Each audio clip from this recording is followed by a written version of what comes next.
fazes bem. Até os demônios crê e tremem na presença dele. Os demônios sabem. Quando também no livro de Atos vai mencionar que Paulo, certa feita, expulsa um demônio, vendo os exorcistas da época, que eram chamados exorcistas, foram imitar a prática de Paulo e levaram uma surra, levaram uma coça, que os demônios bateram neles, eles saíram nu, rasgado e apanharam. Sabe por quê? Porque tem muitas pessoas que querem imitar o ministério de Paulo, o ministério de alguém, sem estar preparado. Não vai ter o resultado que a outra pessoa tem. Por quê? Porque antes de resultado vem processo. Tem gente querendo pular processo para ir direto para resultado. Você entendeu? Queria um resultado de Paulo, mas esqueceu que Paulo ficou cego, que Paulo foi discipulado por Ananias, que Paulo teve um processo de Deus na vida dele. Então as pessoas querem logo o processo imediatístico, mas não querem o processo do passado. Então os demônios, pastor, mas o diabo não mente? Mas até quando tem a presença de Deus, ele é obrigado a falar a verdade, porque Deus gera isso. Aonde ele chega, que as verdades sejam liberadas. Pastor, isso está na Bíblia? Tá. Quando Jesus chega em Gadara, o endemoniado, que tinha uma legião de demônios, muitos demônios dentro dele, vai chegar perto de Jesus e vai dizer: veio nos atormentar antes do tempo, Cristo? Lhes imploramos que não nos mande embora desse lugar, permita que entramos na manada dos porcos. Olha o que o demônio vai dizer: veio nos atormentar antes do tempo, Cristo. Quer dizer, os discípulos não sabiam quem Jesus era, mas os demônios sabiam. Porque certa feita Jesus vai perguntar: quem diz os homens que eu sou? Uns vão dizer: já sei. Elias? Jesus está dizendo: não. Jeremias? Não. Já sei. É algum dos profetas? Jesus está dizendo: não. Aí Pedro vai dizer: tu és o Cristo, o Filho de Deus. Jesus vai dizer: opa! O que você falou? Tu és o Cristo, o Filho de Deus. Jesus vai olhar para Pedro e vai dizer: não foi carne e sangue que te revelou, mas foi meu Pai que está no céu. Jesus está dizendo: Pedro, você só está falando isso por revelação, porque só sabe quem eu sou, quem o Pai revela. Existem pessoas que nos seguem, porque Jesus está perguntando à multidão que seguia ele, e a multidão não sabia quem ele era. Tem gente que me segue, mas não sabe quem eu sou. Tem gente que te segue, mas não sabe quem você é. Uns pensam que você é Elias, outros pensam que você é Jeremias, outros assemelham o teu ministério com outros. Eu acho que tu é Elias, parece com ele. Eu acho que você é o profeta Jeremias, porque tu parece com ele, e você não é nada do que eles pensam. E só vai saber quem você é, quem o Pai permitir, debaixo de revelação divina. Então, os demônios sabem quem você é. Os demônios sabem quem você é. Por isso que tem gente que para nós, nós chamamos de grandes pregadores e profetas. Quando um demônio se manifesta, que dificilmente hoje as pessoas colocam o demônio para manifestar. Cadê os demônios? Estão de férias? Eu fiz uma live aqui que as pessoas começaram a vomitar do outro lado do mundo, numa live. Pessoas começaram, vocês acompanharam quem está participando da campanha. Pessoas que sentiram ânsia de sem tocar, porque não é eu, é a unção de Deus, tem dono, que está sobre mim. E a unção não é exclusiva minha, o poder é para todos, o dom é para todos. Paulo vai dizer: aconselho que busque o dom com zelo e te mostrarei um caminho de excelente. Paulo está incitando você a procurar, e que procura, acha. Dom não é ministério. Ministério é Efésios 4:11. Uns foram chamados para apóstolo, profeta, doutores, evangelistas e pastores. São 5 ministérios. Agora, dom não. Dom é para todos que procurarem pagar o preço. O único dom que é de graça é o dom da vida, que Deus deu uma vida para viver uma vida com abundância. Então preste atenção, os demônios sabem que é nós. Então tem muita gente que a gente acha que é pregador e profeta, que os demônios nem mais manifestam. E quando se manifesta sozinho, que o demônio que manifesta sozinho é fraco, aí os pastores ficam: sai, não sai. Aí fica: não é demônio não, a pessoa com o olho virado, vomitando, batendo tudo. Não é demônio não, se o demônio tinha saído já. Aí vem outra pessoa e fala: em nome de Jesus, sai. Aí o demônio sai. Não era demônio não?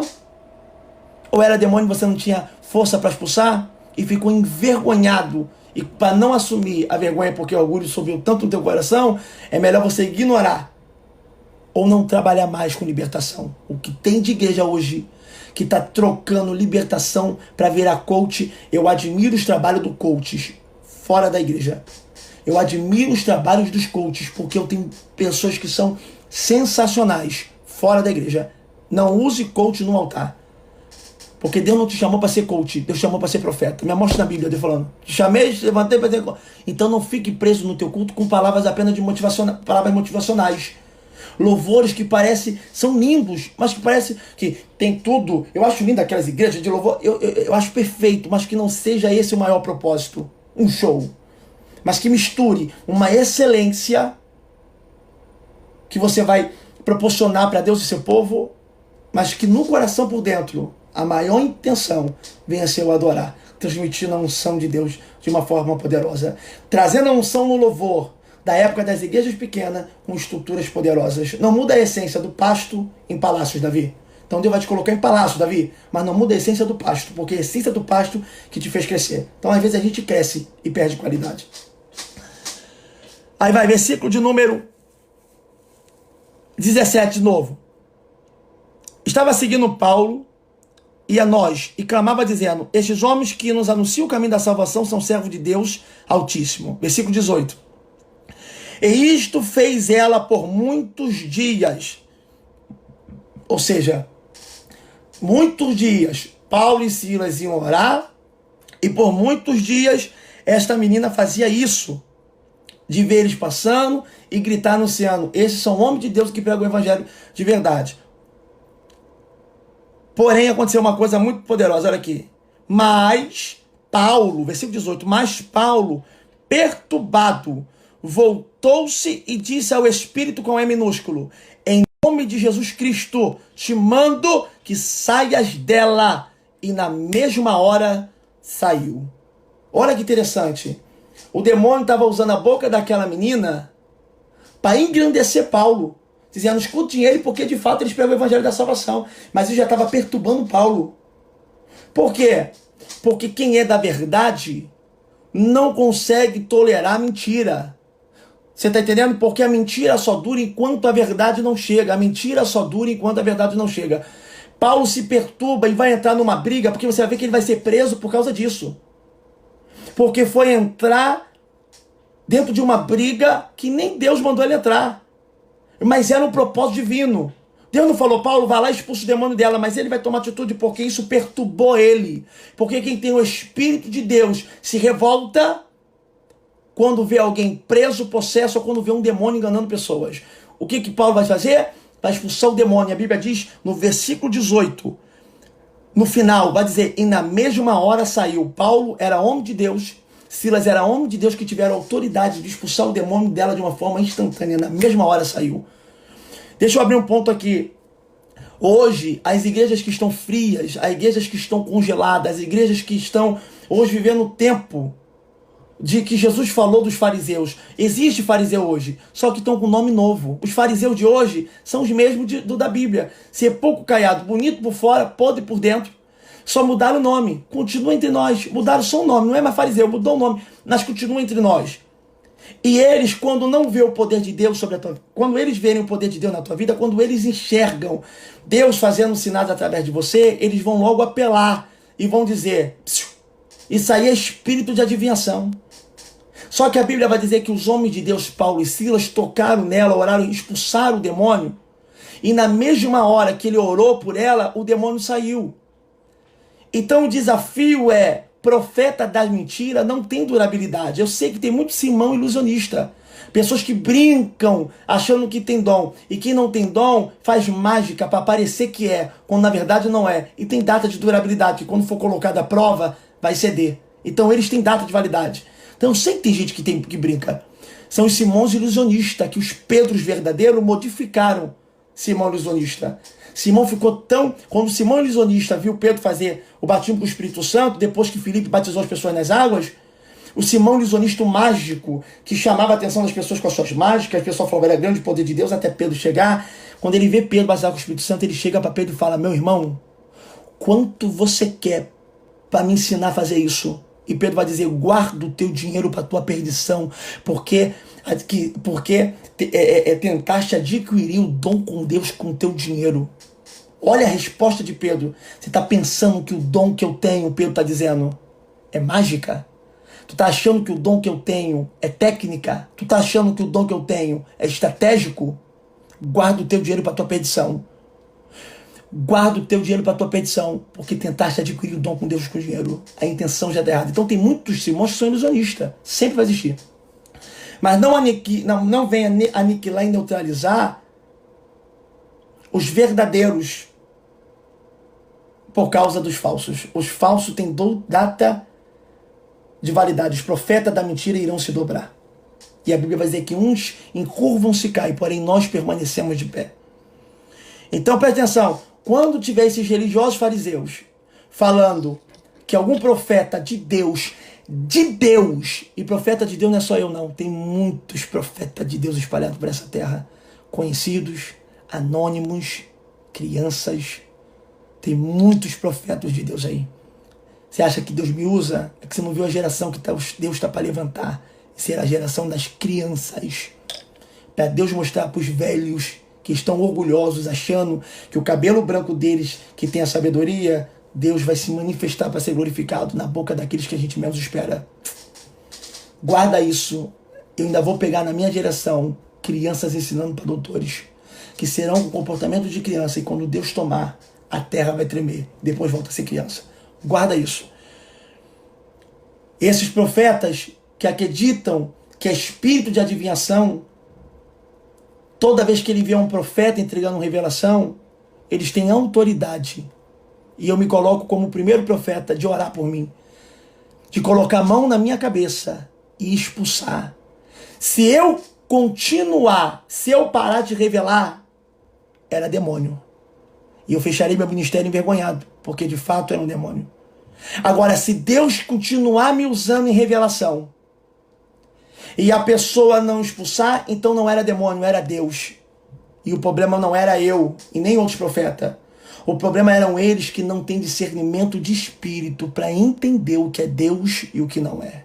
Se tem um dom que eu admiro, é o discernimento de espírito, para que você não venha cometer uma blasfêmia de atribuir coisas de Deus ao diabo, e coisas do diabo a Deus, não tem perdão. Então, quando você não tem certeza, é melhor você se calar do que você correr risco de errar, de você correr risco de tocar por aquilo que é desconhecido por você e de uma forma inocente morrer, porque Uzá morreu, porque tocou na arca de uma forma inocente. A intenção de Uzá era guardar a arca ia cair, quando Davi restaurava a arca da aliança, que simbolizava a presença de Deus para Israel. Davi estava com tanta pressa que trouxe a arca da aliança em cima de bois, em vez de trazer em cima do sacerdote. E o que aconteceu? Os bois tropeçaram com pedra, porque boi carrega a presença, só que sempre tropeça. Porque só quem tem cuidado de andar 6 passos e parar no 7º para adorar é sacerdote. Boi não para. Tem muito crente que carrega a presença, mas não sabe parar. Tem muito crente que carrega a presença que são igual bois, por isso que tropeçam. Tem que parar. Tem que entender que não é na nossa velocidade que acontecem as coisas. O que aconteceu? Quando Uzá, por erro de Davi, quando Uzá vê a arca balançando porque o boi tropeçou, Uzá fala, meu Deus, a arca vai cair, a presença de Deus vai cair no chão, preciso fazer alguma coisa. Segurou a arca, na mesma hora ele morreu. E pararam a arca e colocaram na casa de Obed-edom, porque a morte de Uzá foi um alertar para Davi que tinha que parar. Só vai parar quando quem morrer. Tem gente que só acorda para a vida quando alguém morre. Não morra. Não deixa ninguém morrer para você se despertar. Se é que você consegue me entender. Voltando para aquilo que eu estava falando. Então existem pessoas que têm total liberdade para colocar a mão na cabeça, orar e fazer o que quiser. Só que aí que está. Verás se tem discernimento do Espírito ou se não tem. E se serás humilde para reconhecer. A Bíblia vai dizer no versículo de número 19, que no versículo 18, que após o demônio sair na mesma hora que Paulo expulsou, vem o versículo 19 que diz: e vendo seus senhores, que senhores? Os patrões da menina, que a esperança do seu lucro estava perdida, ou seja, quando Paulo expulsou o demônio da menina, os patrões acabaram de perceber que todo o lucro que eles estavam ganhando com a menina acabou. E em vez de se alegar que a menina está liberta, que o demônio foi embora, o que eles fazem? prendem Paulo e Silas e levam ele para a praça na presença do magistrado. Ou seja, os patrões daquela menina que estavam ganhando tanto dinheiro com aquele demônio que estava prendendo a vida da menina, em vez de ficar alegre que Deus usou homens de Deus para libertar, ficaram revoltados porque perderam o seu dinheiro. A Bíblia diz que o amor ao dinheiro é a raiz de todos os males. O problema não é você ter dinheiro, o problema é você amar ele. A Bíblia diz que não tem como servir a dois senhores, ou serve a Deus e o dinheiro. O dinheiro vira um Deus nesse século. A Bíblia vai dizer, não tem como servir a dois senhores, ou serve a Deus, não é o diabo. Ou serve a Deus ou o dinheiro. O dinheiro ainda é considerado maior na Bíblia, chamado de Deus. Como chamam um dinheiro de um Deus com D minúsculo. O dinheiro não é o meu Deus. O dinheiro é minha ferramenta. Não é ele que me domina, sou eu que domino. Você está entendendo o que eu estou falando? E quando perde o dinheiro, aqueles patrões vão prender Paulo e Silas e vão levar para o meio da praça. E você vai ver o que vai acontecer. Porque perdeu o dinheiro. Tem gente tentando matar o evangelho para não perder dinheiro. Tem gente tentando matar profetas para não perder o seu dinheiro. Tem gente tentando calar a boca de homens de Deus para não perder o seu dinheiro.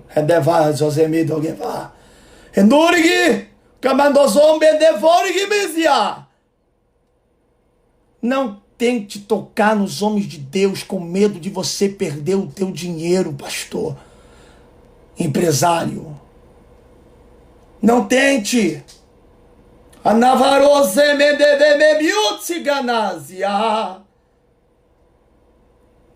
Entenda isso. Nesses últimos tempos de caos, eu disse para vocês a todo momento que me acompanham nas lives, isso aqui não é o fim. É o princípio das dores. Tem muita coisa ainda para acontecer. Deus vai apertar os cintos. Conta, daqui a 15 a 19 dias, os cintos vão começar a apertar. Mas ainda há remanescente, ainda que tenha... Israel vai ser como numerosa areia do mar. Deus ainda tem os seus remanescentes, a qual ele vai proteger. Só que nesse momento, muita gente vai morrer. E sabe quem vai morrer?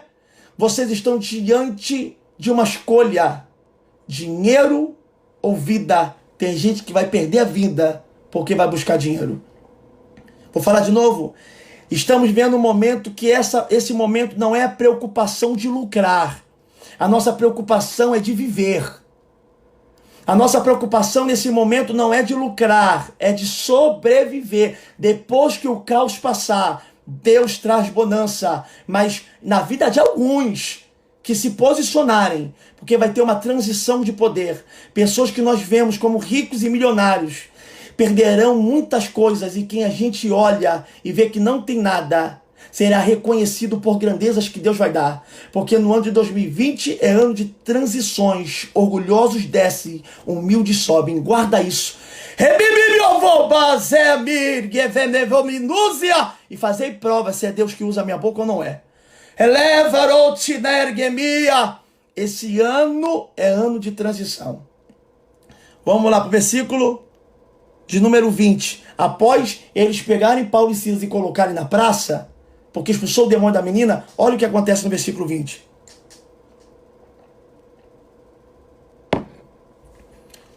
E apresentando aos magistrados, disseram: este homem, sendo judeus, perturba a nossa cidade. Ou seja, expulsar demônio agora é perturbar.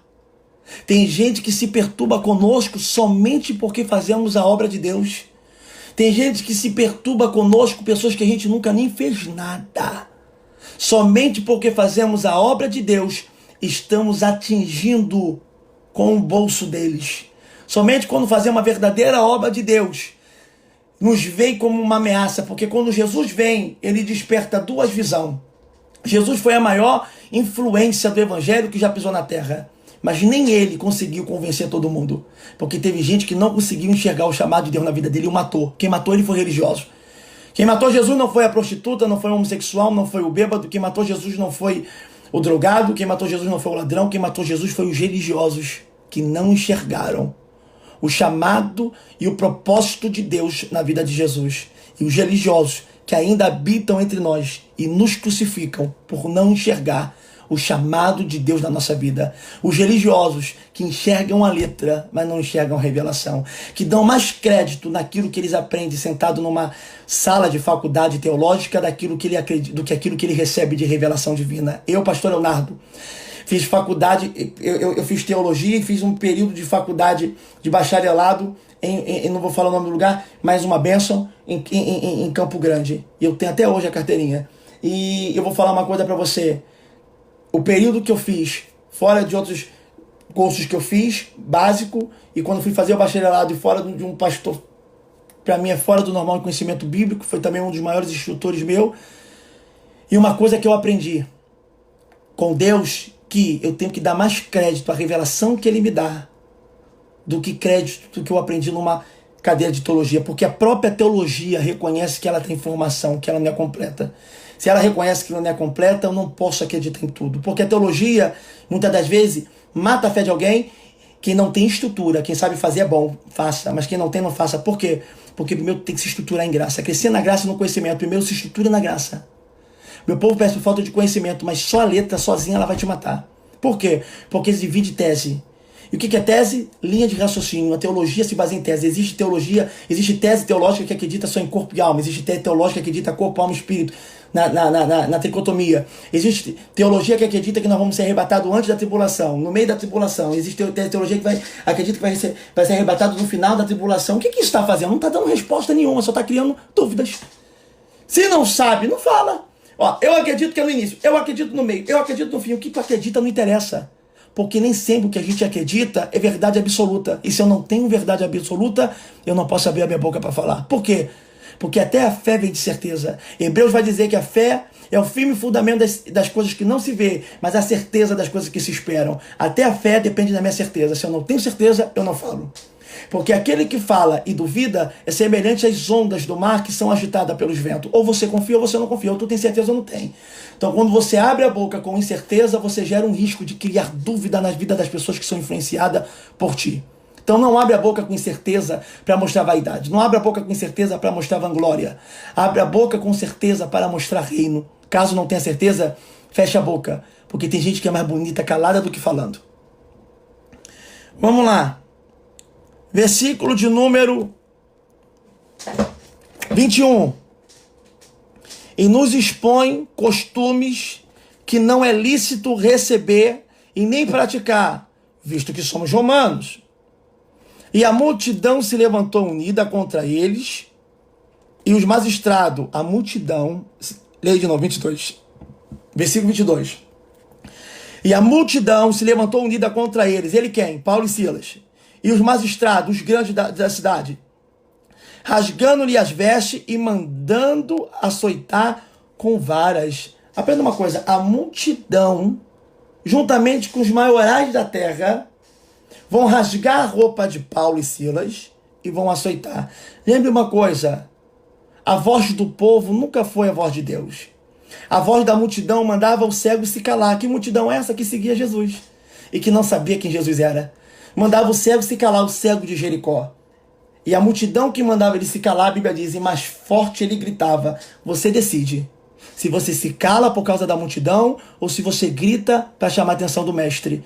Porque quanto mais mandavam ele se calar, mais forte ele repetia: Jesus, filho de Davi, tem misericórdia de mim. E o mestre mandou chamá-lo. Quem? A multidão que mandava ele se calar. Os mesmos que mandavam ele calar a boca são os mesmos que trouxeram ele para Jesus. Os mesmos que mandam você calar a boca são os mesmos que vão participar do teu milagre. A voz do povo não é a voz de Deus. A voz de Deus falou: não faça imagem do que é em cima do céu, debaixo da terra e nem debaixo das águas.